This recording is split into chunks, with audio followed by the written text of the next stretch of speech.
Hello, Miss Vasi, Elias Lam Kaipi. YouTube ma 10k subscriber in pa na chunga kan ki papi in.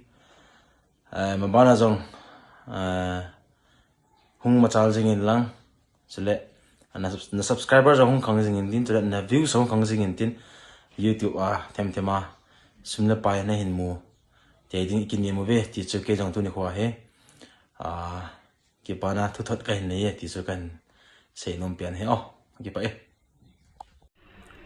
Amazon Miss Vasi 10k subscriber nahin muzin chunga kipathu kain say congratulations tu sanga aizo le phazon azat zat nui ne the kibana the kitiel khole the in upload jing in lang abana jong tu asagen ung lol hing to pe in lang 20 subscriber ung hing loyen